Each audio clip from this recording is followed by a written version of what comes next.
Why are we here? Why are we going through all this? The very basic answer to that question is very simple. God created you so that you could experience her love.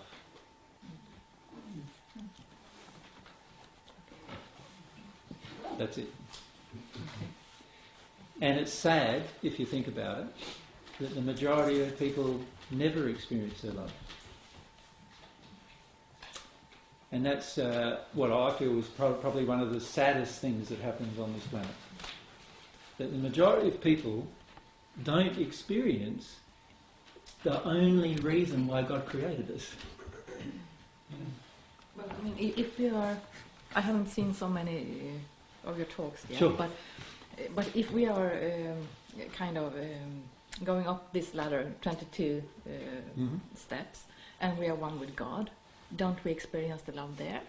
Of course you do, but you can experience the love right from the moment you're born or conceived even. Yeah. But why go down? Well, no, we only come down for the first incarnation. And one thing that probably some of you would not have heard is that in the first incarnation we only need to have one incarnation. We don't need to reincarnate. And in fact, I don't feel there is such thing as reincarnation as people teach it. And we don't need to reincarnate because we only need one incarnation. And we need the one incarnation so that we can have a body, and a physical body and a spirit body, so that half of the soul can experience life. And that's why God created that process, so that we could experience life. But in particular, God created the process so that we could experience love, not just life. And this is where mankind has got itself way out of harmony. Because the majority of us experience life without love. And that is the most traumatic experience. That is the cause of all of our pain. Experiencing life without love.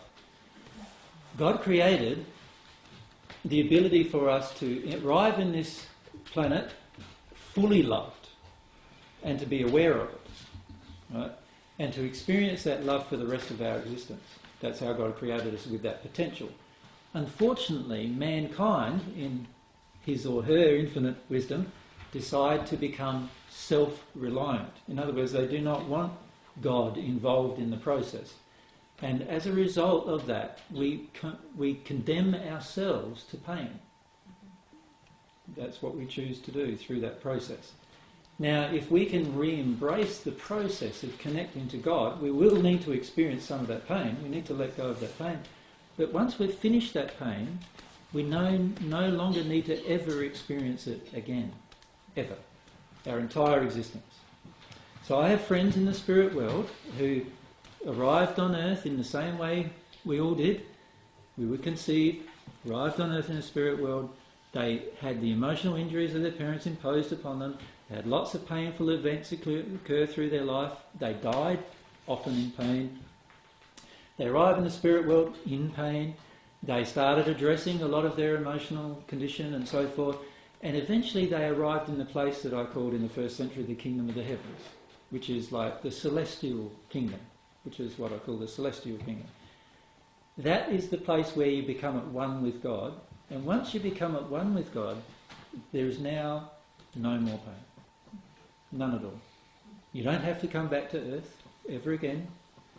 And in fact, there are so many things that happen in the spirit world that you're so busy you don't even think of coming back to earth. You don't even consider it, because there are so many other beautiful things happening at that point.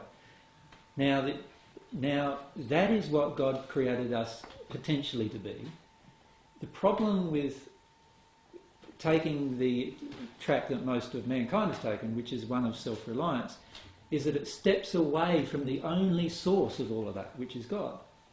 So once we step away from the source of that, we need to create our own life, using our own knowledge and using our own experiences and deciding with our own intellect and so forth. And in the process of doing that, we become so far away from God that we start attracting, the soul starts attracting so many negative situations, because God's always trying to bring us back to her. right? And so we're going to have to be corrected in that place. And this is where I feel there is a lot of things that we need to learn as humans on earth, and that is, if we continue to do what we've always been doing, we are going to continue to get the same result as the human race. And if each of us continue to stay away from God and be self-reliant, which is our biggest emotional injury, if we continue to do that, we're going to continue to get the same results as we've always got, the human race has always got from that, which is pain and suffering. It does not need to be this way. And in fact, God created it to be quite differently. The potential can be quite different as long as we embrace the basic principles of love, truth and humility. The potential can be very, very different. And there are many people who used to live on earth, who now live in the spirit world, in the celestial kingdom, who no longer experience fear anymore. They no longer experience sadness. They only have huge amounts of joy, peace and activity that they engage in, because they have embraced this process that I taught in the first century and that I returned to earth to teach again, that we can actually do here on earth. We can actually do the same thing. We can become celestial spirit inhabitants while we're alive on earth. We can be that happy while we're here. We can be that content while we're here. We can be connected to God 100% of the time while we are alive here. And we will no longer feel the things we currently feel. In the first century, this is the state I got to by the time I was 31. And that's the state that everybody sees, that Jesus was different. No different. No different to any other person.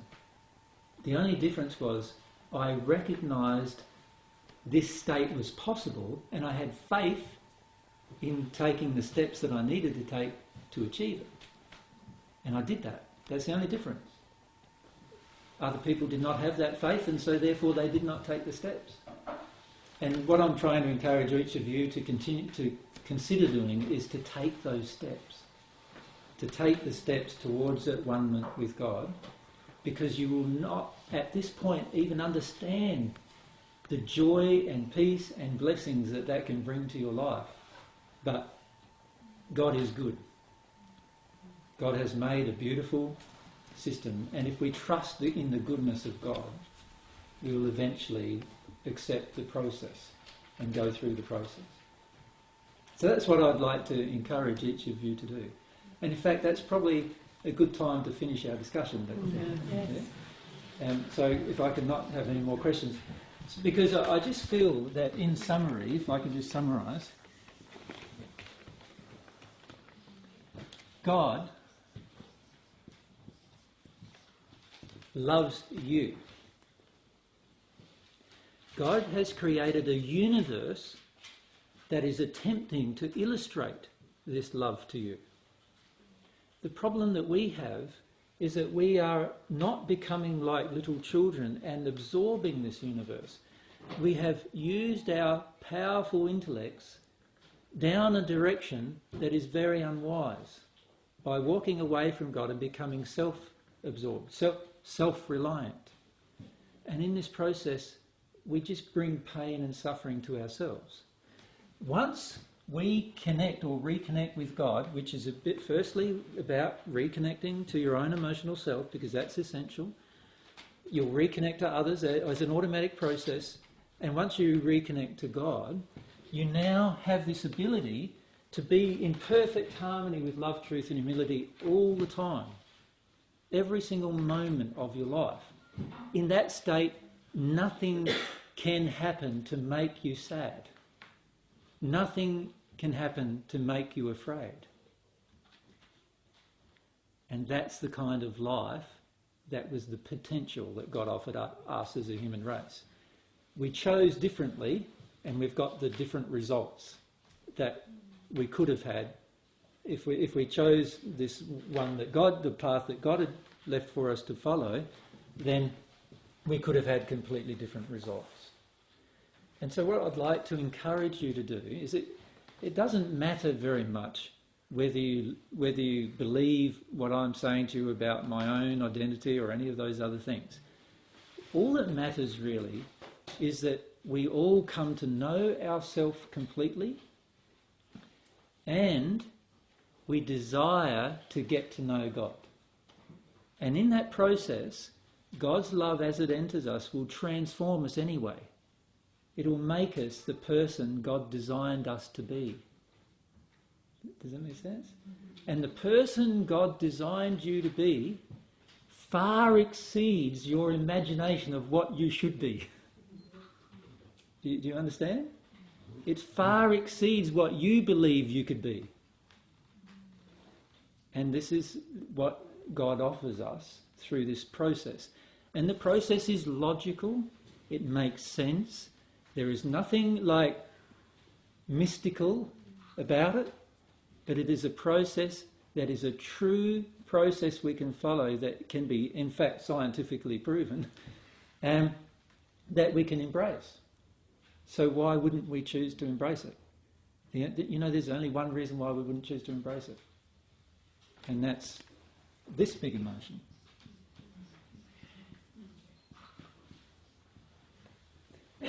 That's what we see as our enemy.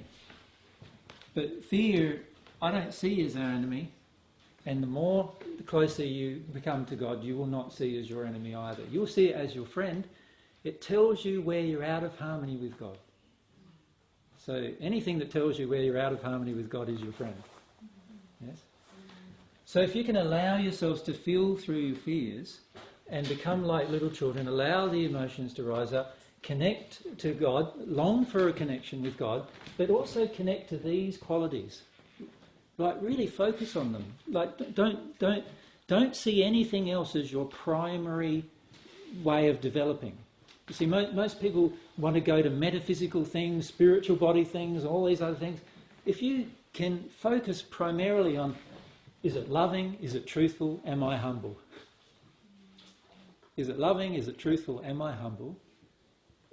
So much truth will come to you in that process. And in the first century I said, all these other things that you're seeking will be added to you. You know how you're seeking safety? Well, safety will be added to you. You know how you're seeking joy? Well, joy will be added to you. You know how you're seeking security? Well, security will be added to you. You know how you're seeking a knowledge of the universe? Well, that will be added to you too. And you know how you're seeking a loving relationship? Well, God's already designed one for you. That will be added to you as well. All these things will be added to you. All we need to do is embrace the basic principles. That's all we need to do. And if that becomes our focus in our life, and we forget about all the other things even, if that is our focus, things will change very, very rapidly as a result. So that's what I'd like to encourage you to do.